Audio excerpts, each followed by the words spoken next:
it's 10 o'clock. Let's call County Commissioners Court for June 9th, 2020. At this time, please make sure you mute your cell phones or any other devices. And we would like for Gerald Morris from First United Pentecostal Church to lead us in prayer. Father, we're thankful that we have the opportunity to reach out and take hold of your hand. We're living in a day of uncertainty and a day of confusion. And your word declares that you are not the author of confusion. So we ask that you, with the clarity, would direct our steps, give us the ability to make wise decisions. We realize that the turmoil that we are experiencing as a nation, as a people, simply because of our lack of obedience to your holy word and the acknowledgement of what you have declared. We ask that you would wash us, cleanse us, forgive us, and give us the opportunity to start afresh with a brand new page in the book of life. And we'll be careful to give you all the praise, the honor, and the glory. We cannot stand without you. We believe that we can with you. And so we ask for your help and your strength today. Give us direction. In the name of the Lord Jesus, we pray. Amen. Amen. Thank you. Madam Clerk? I pledge allegiance to the flag of the United States of America and to the republic for which it stands, one nation, under God, indivisible, with liberty and justice for all. Honor the Texas flag. I pledge allegiance to thee, Texas, one state, under God, one and indivisible. Thank you, ma'am.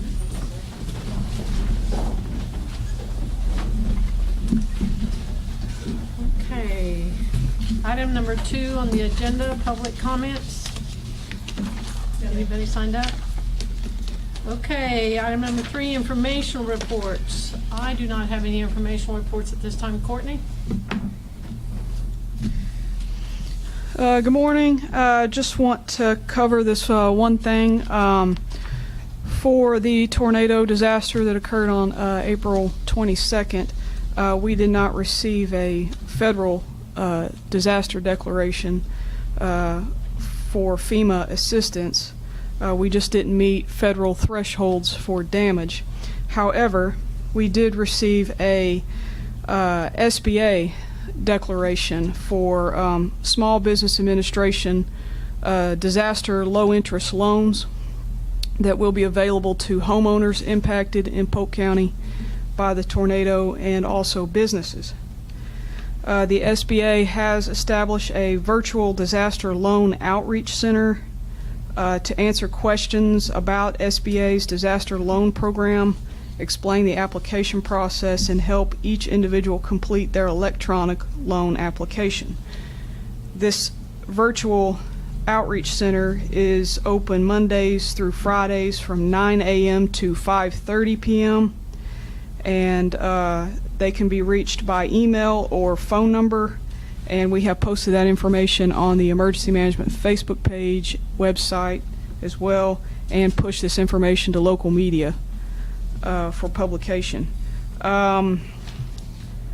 These loans are for homeowners is a 1.563% interest rate with terms up to 30 years. For businesses, 3.75%.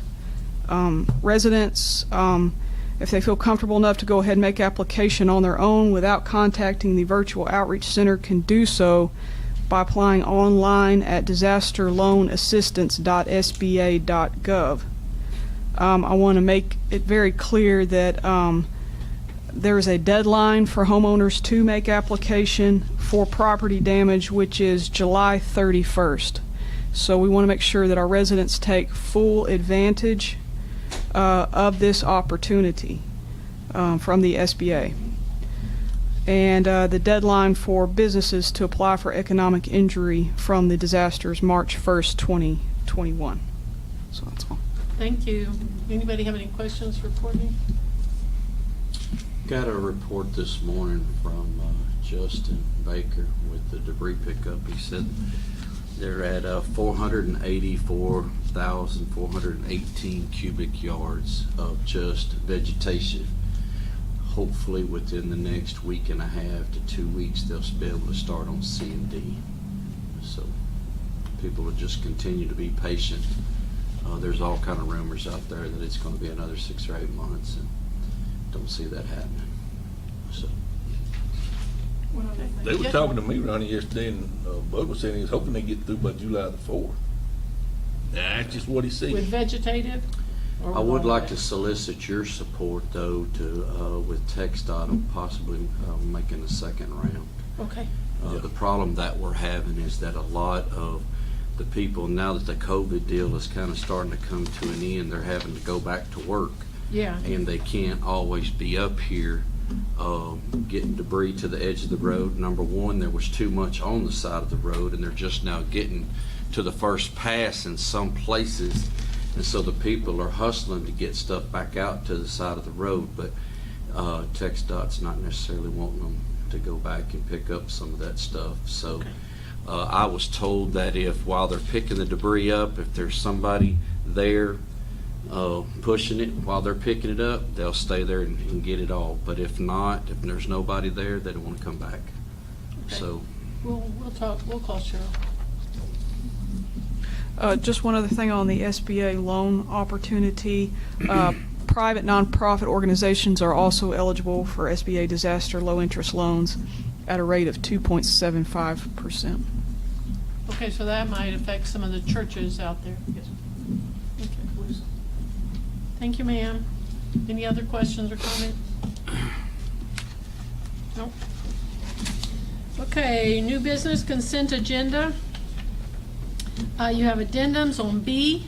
Addendum number 1 in the amount of $34,196. Addendum number 2 in the amount of $5. Addendum number 3 in the amount of $64,903.56. Is there anything on the consent agenda that anybody wishes to pull off?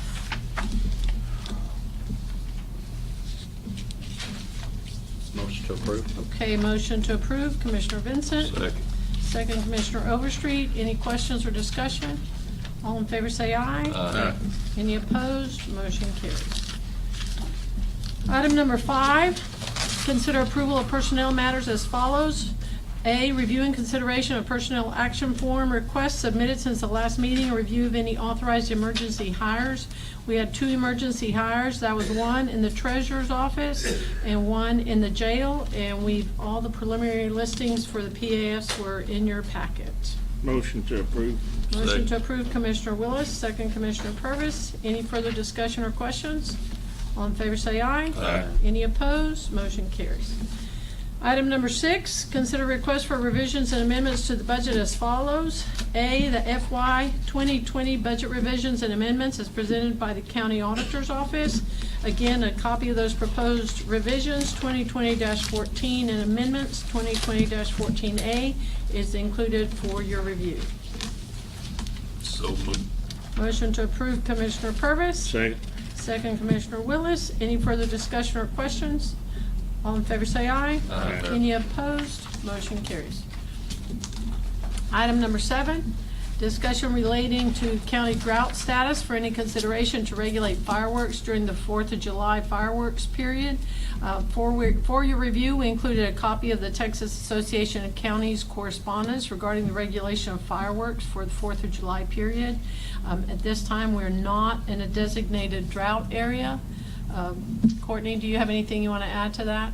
No, I checked with Texas Forest Service, and we're doing good on our drought conditions at this time. Okay, so the Texas Forest Service is okay with it? Yes, ma'am. Very well. Can I have a motion? So moved. Second. Motion Second. Commissioner Overstreet, second Commissioner Vincent. Any further discussion or questions? All in favor say aye. Aye. Any opposed? Motion carries. Item number 8, approve the final plat of the Four Corners subdivision, section 5, located in precinct 2. Commissioner Vincent, I believe this is your agenda item. Yes, ma'am. I think we need to sign off on it. Okay. Second. Stick Second. around after court, please. Okay. Seconded by Commissioner Purvis. Any further discussion or questions? All in favor say aye. Aye. Any opposed? Motion carries. Item number 9, consider approval to begin procurement for the Community Development Block Grant, the CDBG State Urgent Need Fund, which is the SUN application, and appoint a rating committee. This funding is available to repair, replace, rehabilitate, or improve public infrastructure that was impacted by the tornado. And they can't be used for anything that's covered by insurance or other funding sources, but any temporary improvements or emergency measures are not included. It has to be a long-term solution. So we need to appoint an infrastructure or a group. This is going to be mostly related to the tornado.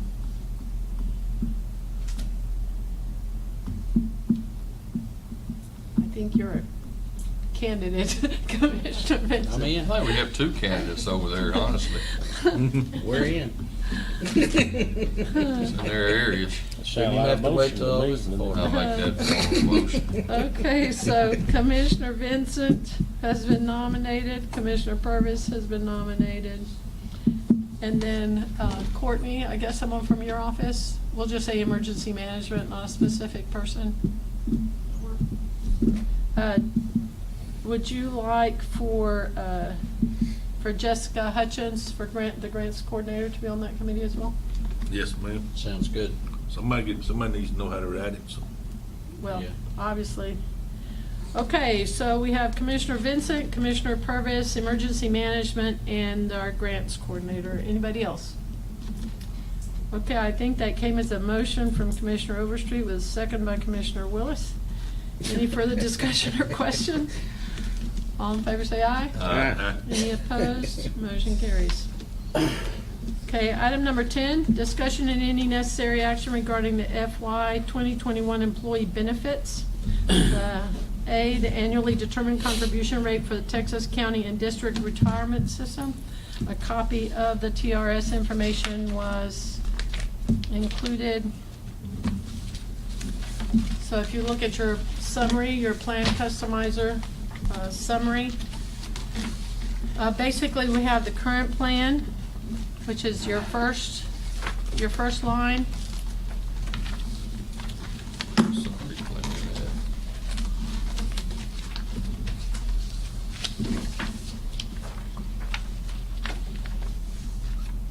Okay, I prefer this page right here myself, just because it lets me look at it. If y'all look at this page right here. That's for the health insurance. Huh? That's the insurance. health plan. You have a TCDRS. Oh, okay, I'm on TCDR, okay, sorry. I just I prefer can looking at find that that one. form. Okay, let's look at the TCDRS. The renewal is included. So if we make no changes, which is our current one, it will decrease from 14.21 to 13.93. Everything is based on the funded status as of December 31st, 2019. And of course, all the markets have declined because of the COVID-19.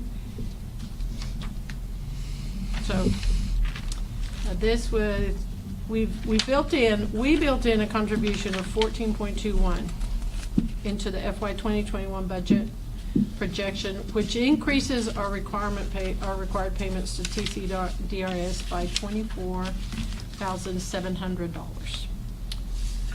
But we're actually at 13 point. Yes. I'm making a motion, we stay as we are. Second. Okay, so no change. Commissioner Overstreet, second Commissioner Willis. Any further discussion or questions? All in favor say aye. Aye. Any opposed? Motion carries. Okay. Okay, now, health coverage obviously has been my focus. So we have major medical, again, we have our current plan. And with the renewal rates. And then we have option number 1 and then option number 2. Now, there's no, with our current policy, with no changes to the coverage, the deductible, if you look at it, the deductible remains at 500 in network, 750 out. The 80/60 co-insurance maximum is 2,500 and 5,000, depending on which one it is. And then office visit, all of that remains the same. And then the prescription card copay with 0 deductible on the insurance. On option 1, the deductible will increase $250 for both in and out network. But there's no change to the co-insurance, and the co-insurance maximum increases by 500. The difference that occurs, and this is one of the places where I think maybe next year we need to consider having a committee of our employees that kind of look at some of these options for us, because this is the difference. The complaint has been that what the employees are having to pay for their families. So the difference is that in our current policy, the dependent cost, if you go through and you look at it, the employee, you have to remember, you have to take the $903 off because we're paying that. So when it's employee and children, you have to take the $903 off. So the renewal rates are different or come down a little bit if you're looking at the employee contribution. So in option 1, the employee premium decreases to $845.84, but the dependent cost to the employee decreased by $84 a month for children and $105 a month for the spouse. So for a total of $123, almost $124 a month for family coverage. Then their deductibles go up, though. Yeah, their That's deductible what goes up. they have to make the decision. That's where the decision has to be made. You want to pay for it, or you want a higher deductible? Well, and the deductible goes up by $250.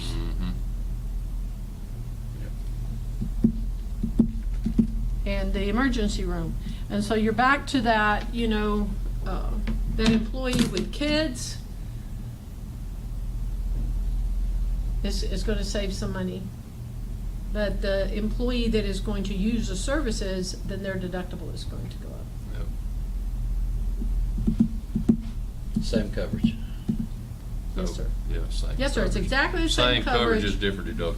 Yes, just the deductible is going to increase. Okay, the deductible is going to increase for in and out of network for both of them. The deductible is going to increase $250 per year. So that's about $20 a month that their deductible goes up. And then, of course, the emergency room goes up by $50. But their savings is almost $124 a month. So it's up to the court. Put a little more money in their paycheck. Yes, sir. Well, Yes, sir. They, if you look at it that way, if you look at the deductible, it's basically being $20 a month, but then their savings is $124 a month. Yeah, $104. Yes. I wish we knew how the employees felt about this. Well, we have to decide today, and that's my point for next year. I think next year we should form an employee committee, right, to review these things, or even survey our employees and say, We're getting at our new renewal rate. We're getting a reduction this year. Yeah. yes, sir. Yes, And thank goodness we're getting a I reduction. know. That's what I'm saying. That's what I want. We just leave it like it is. Leave it this in, year. but this year, but next year we And need then to and try to get ahead of the game and and see what the employees, how they see would what look the like. numbers are on how many employees we actually have that are utilizing that part of the family part insurance, of the it, yeah. family part of the Well, insurance. we have an idea. We have an idea on that. It's a lot of them. So a lot of them that are doing that. And that was one of the biggest complaints last year and the year before that. That was one of the biggest complaints we had from employees was that, you know, we love our insurance, but when it comes to our family, Yeah. you know, and so I guess my point is that for $20 a month, if I'm an employee, I'm trying to look at it from the employee's standpoint. For $20 a month on my deductible, and then I'm going to save $124 a month over here. So I think I'd rather have the money in my pocket on this side, and because that's I may or may not use it deductible.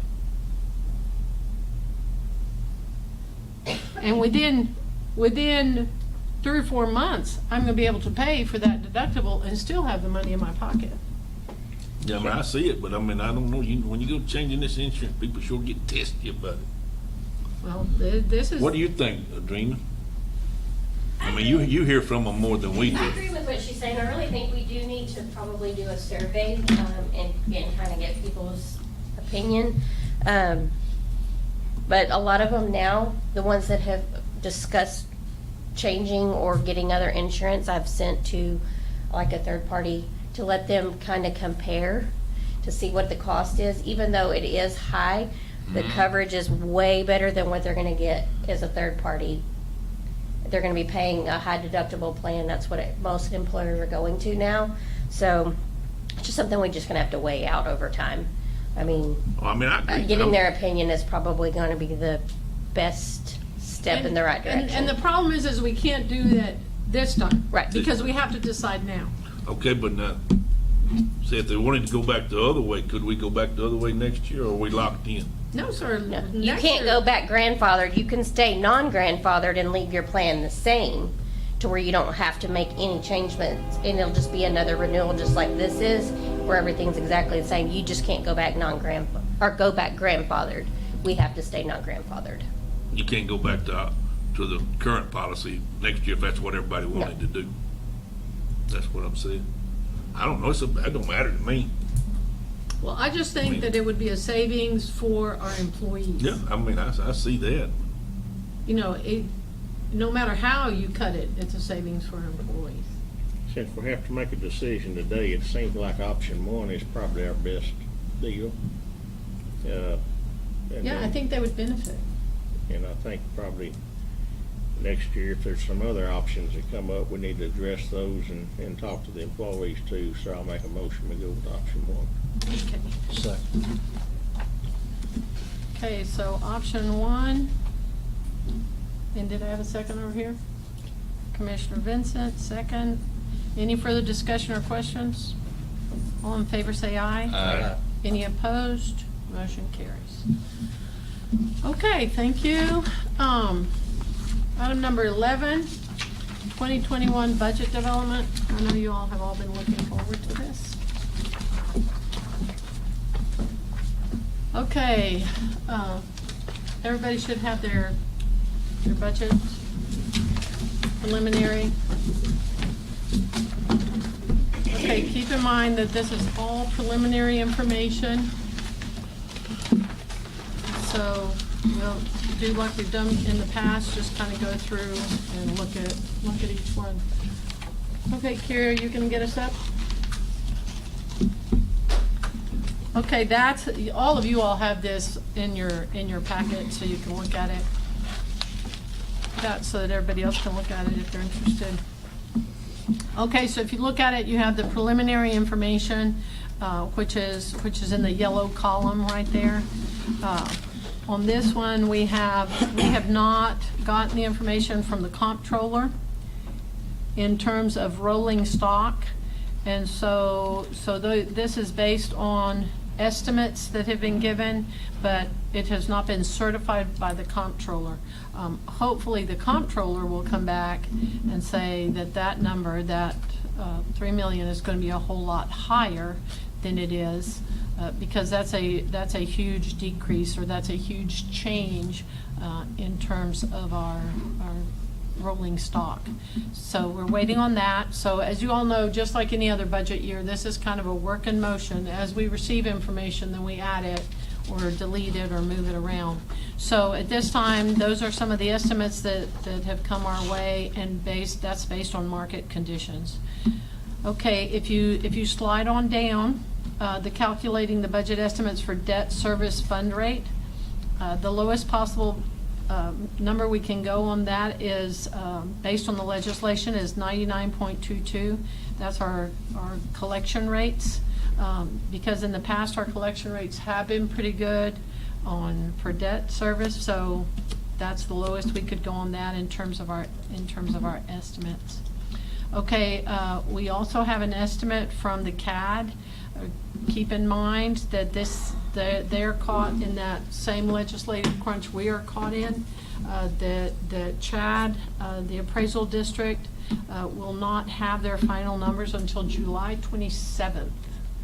But we have to turn around and approve our budget on August 11th, right? So that's a huge crunch.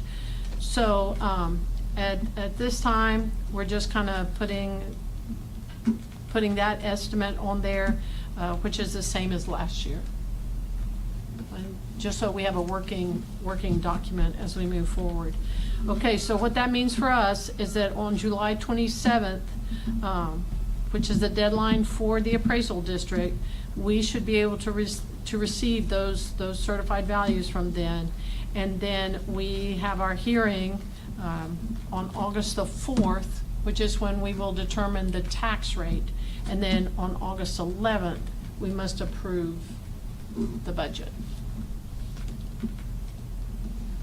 which creates a huge time crunch for everybody. Makes it difficult for people to have input, or for us to be completely transparent with the taxpayers.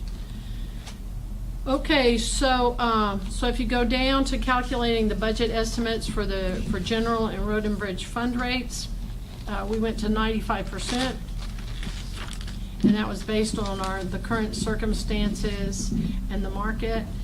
And then again, in the yellow, you're going to see the 394,400, which is numbers that we kept from before.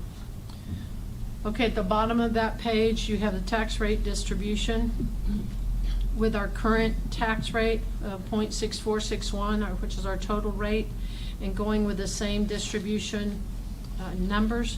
Keep in mind that our debt service fund rate is a fixed number. You must pay your debt first, and then from there, you can distribute the monies into different funds. So this is based on the collection rate for general fund. If you look at it, is based on 95% collection rate, and road and bridge fund rate is based on a 95 collection rate. And this is what we discussed before, that in the past we've had a higher collection rate listed there. But because of the market conditions, because what has happened, because we're looking at higher unemployment numbers, then we reduced our collection rate because of the market conditions. But normally we would be at like 98. So that's going to decrease all those numbers for the general fund and for road and bridge fund. The comptroller sent the worksheets to our tax assessor collector, but then rescinded them, and so we still don't have worksheets. So we still don't have the information available to us. Okay, so if you flip the page, go to the next page, that's our debt schedule. And again, we've seen this debt schedule multiple times. So if you go along on the left-hand side, then you see all of our tax notes and our certificate of obligation all the way down. You're looking at FY 2021. So at the very bottom, you can see what our budget debt requirement is. Our budget debt requirement is almost 3.4 million. Again, the Judicial Center, which is currently in that, rolls off after 2023, and then the jail expansion rolls off after 2027. So if you just look,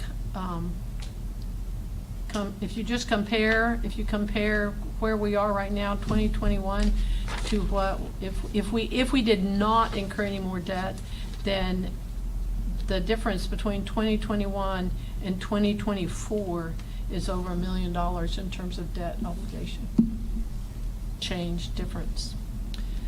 So if you go through those, you'll see each of our tax notes as they become due and as they roll off.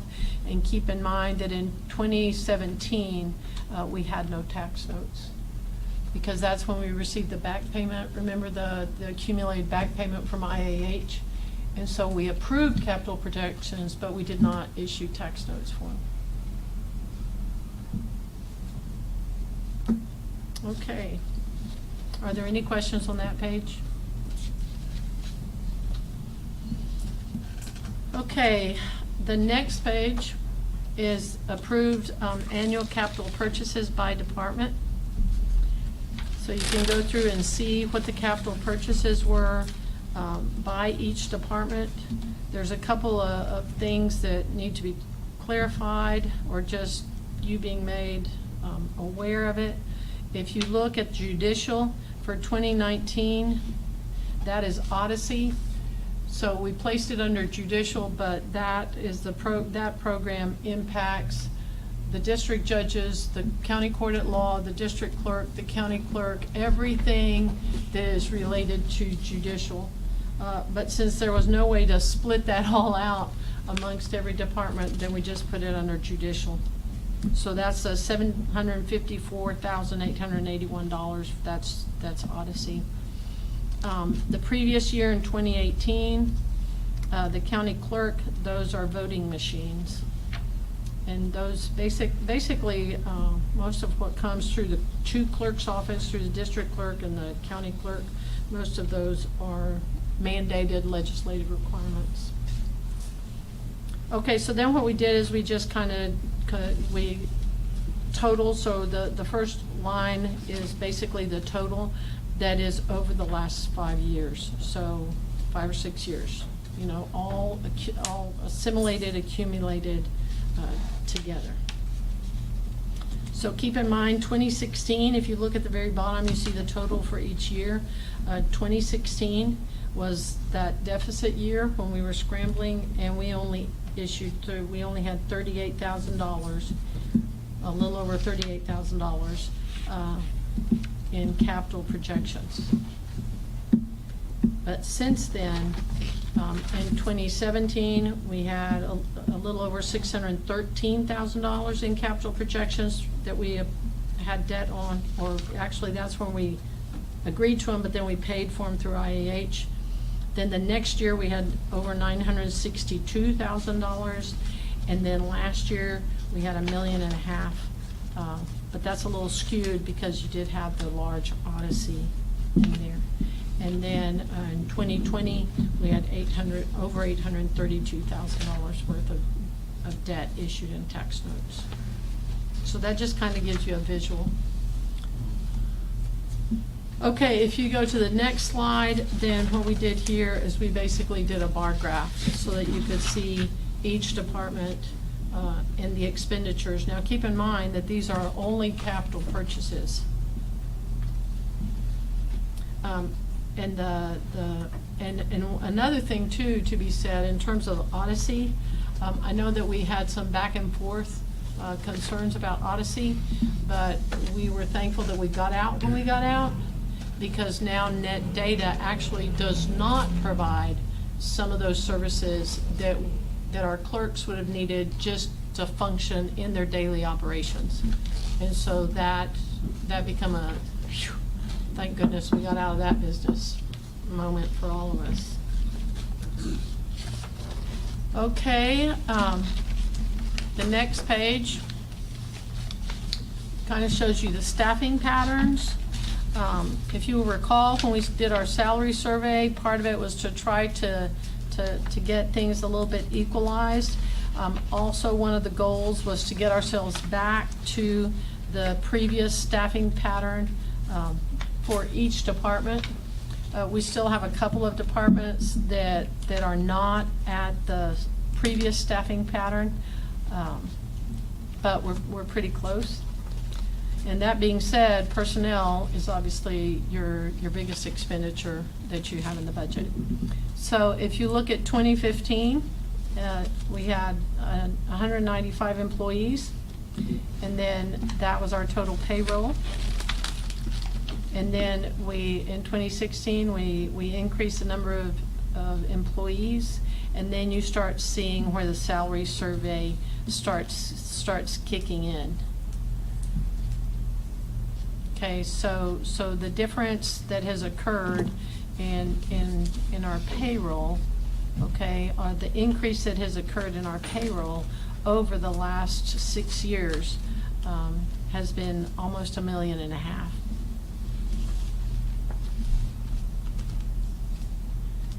So that allows you to look and see what the staffing pattern did and what the salary survey did.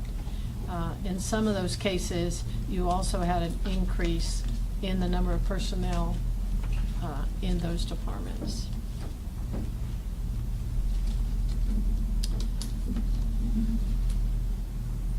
And a lot of this is just for you all to start reviewing, looking at, mulling over as we move forward.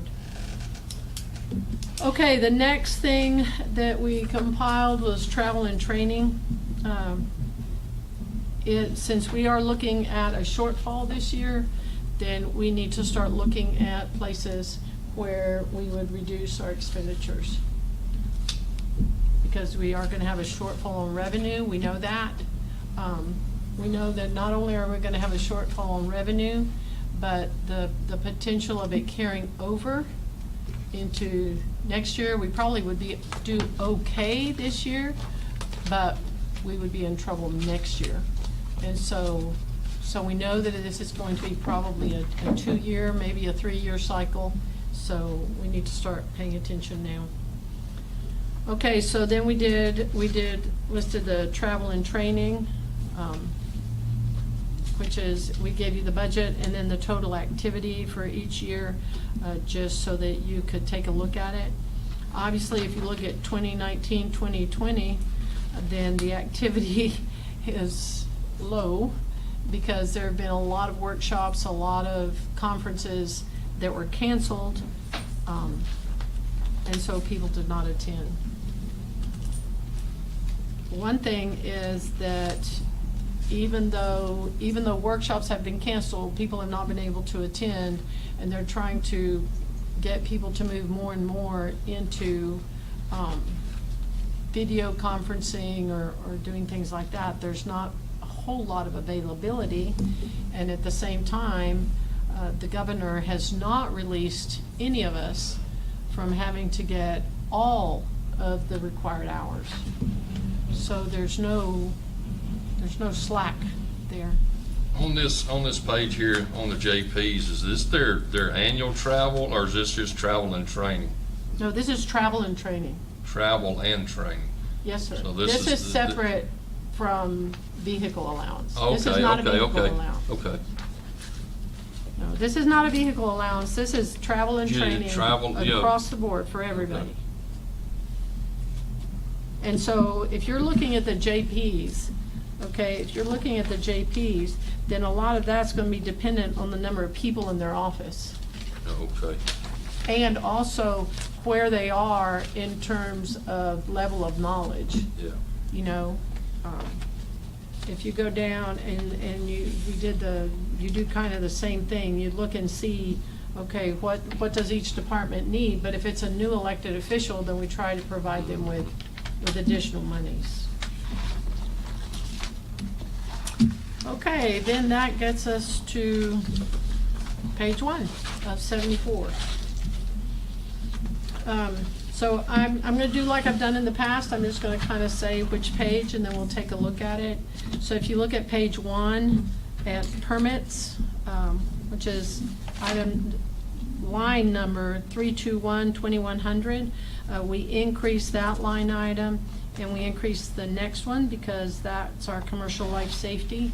And now that we have Chapman on board, basically, that's our permits development, because we have had some development.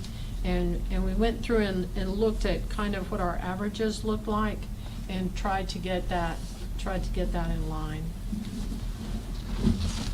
So if you go to the next page, depository interest, which is 341,4100. We decreased that. We're looking at those as we speak, and our depository interest is plunging, I would say. In the past, we have been able to get over $300,000 in depository interest. And if you look at our numbers now, we can see that that's plunging. So we are proposing $120,000 there. Further down on that same page, item number 3424473, bond forfeiture recovery. We took that to zero. Historically, like if you look at 2017 budget, we budgeted $20,000 and received zero. We did have in 2018, 2019, we did have some activity, but they're not really going after bond forfeitures, and so we put that at zero. Okay. If you go to the very next page, page 4, the IH detention facility, line item 3707426. We put the $600,000 in there for IAH. That is now built into our budget at this time, because that was our contract, and we were able to get that guaranteed minimum, and that's a 5-year renewal. So we put $600,000 in that. Okay. The next page, page 6 and 7, you have an additional item, operating expense, 14013610, which is redistricting services for $5,000, and keep in mind that that's a multi-year. So there's zeros, and then all of a sudden a $5,000 expense, and that's redistricting for the census. On page 7, line item 14034051, e-file integration maintenance, that $2,500 is gone because e-file integration was part of Odyssey, and so that $2,500 cost for net data is gone. The other thing that is gone with net data was our hot check. I don't even know what they call it, recovery, I guess I should say. That software was a $6,500 expense, yearly expense, and the amount of hot checks that were being recovered was, less than 500. And so it was a tremendous expense, and now that is included in Odyssey, so it's not an additional cost through net data.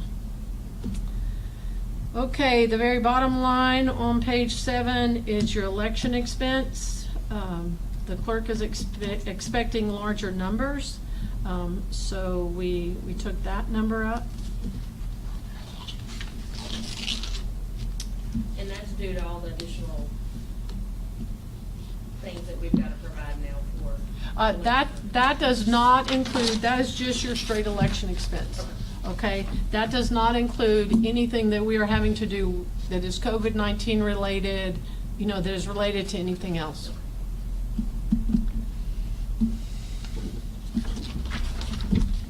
Okay, so if you go to page 9 of 74, the salaries line item on the county auditor, which is at the very bottom of the page, 14951050. The internal auditor, our auditor has graciously agreed to make that a part-time position. And so that's gonna pull some personnel cost out for us. And thank you, Louis. You're more than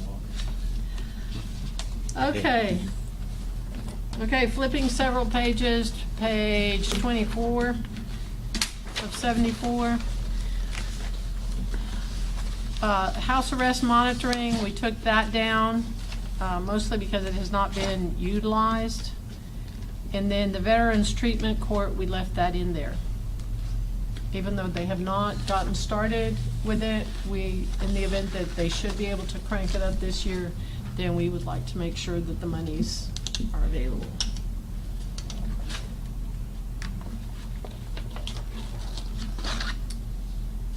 Okay, page 35 of 74. Indigent healthcare, line item 3645-4045. We've increased that amount because we're already seeing an uptick just based on our current situation. If you look at our year-to-date at this time, then you're going to see that our trajectory is to go over budget, potentially. So we took it to 300,000 for indigent healthcare.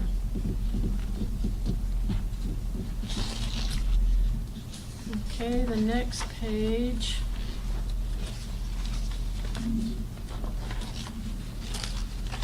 Page 43 of 74.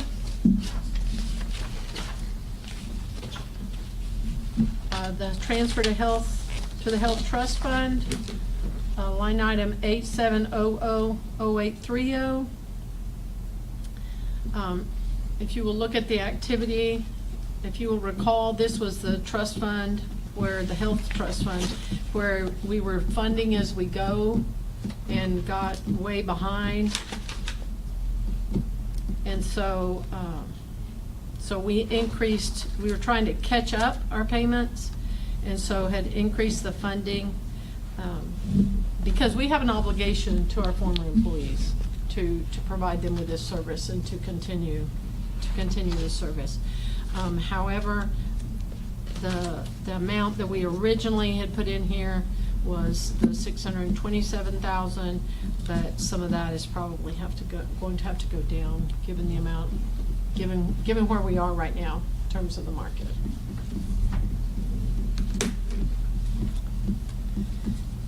Okay, and then at the bottom of that page, you have the hotel motel taxes.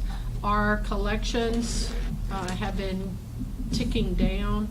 We did discuss it with the treasurer, but also, if you will recall, we kind of did COVID forgiveness for late payment. So we are expecting that to go down as well. And that doesn't really impact the general fund. It does impact some of the other entities and organizations that we support, which is like the Chamber of Commerce, Commerce Center, the fireworks in Alaska. I'm saying we support other things because that fund cannot be utilized for anything other than tourism. Okay. And then the next one, page 58 of 74, waste management. This one has been good news. We received some projections from the staff. We still have not received any specific details on the purchase of Sandtech, but the projections are that we will have increased revenue for waste management.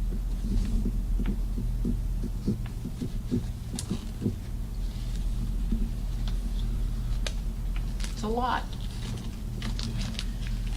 Okay, then if you'll go to the very end, you start getting into the road and bridge information. That is you also. Okay, if you go to page 74 of 74, the last 2 pages are road and bridge, but if you go to page 74 of 74, then that shows you what each of the funds looks like, what each of the possibilities are.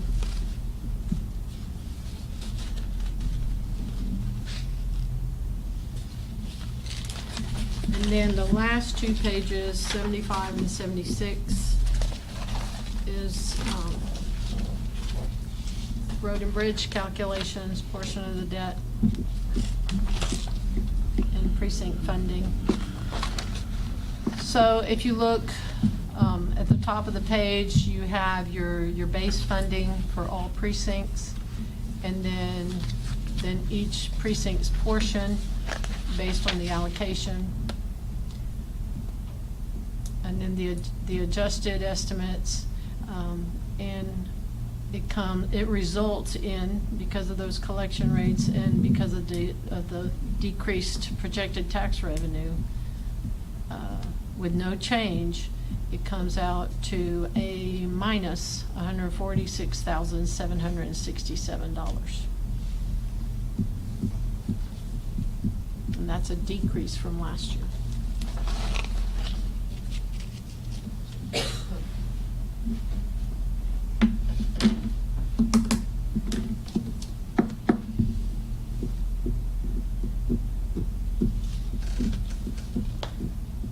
And the general fund has also been impacted that strongly, which is what funds pretty much every other department.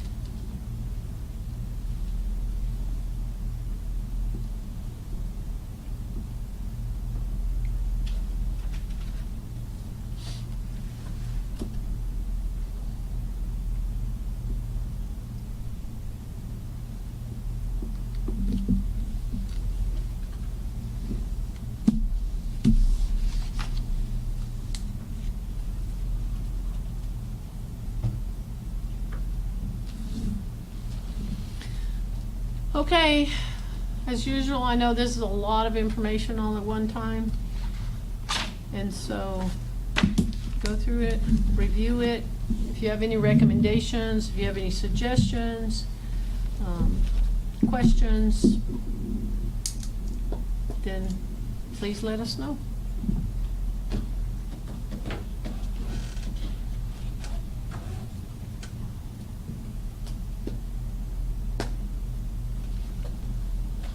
Motion to adjourn. Second. Hang on a minute. Oh. Oops, hold on.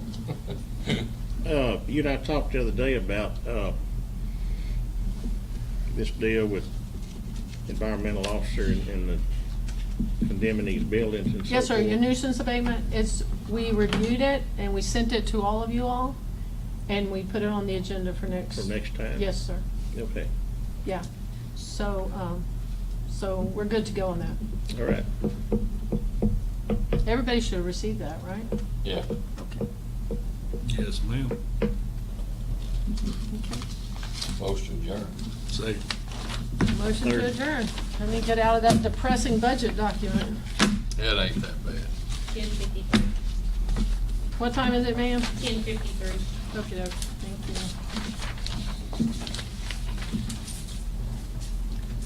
Okay, motion to adjourn, Commissioner Overstreet. I'm assuming that second comes from Commissioner Purvis. Any further discussion or question? All in favor, say aye. Ma'am. Thank you, gentlemen. Appreciate it. Don't forget, we gotta sign the flag. Yeah. Okay. Don't leave. Don't leave, we gotta sign the How many flag. hours you got for this year? You got enough? 8.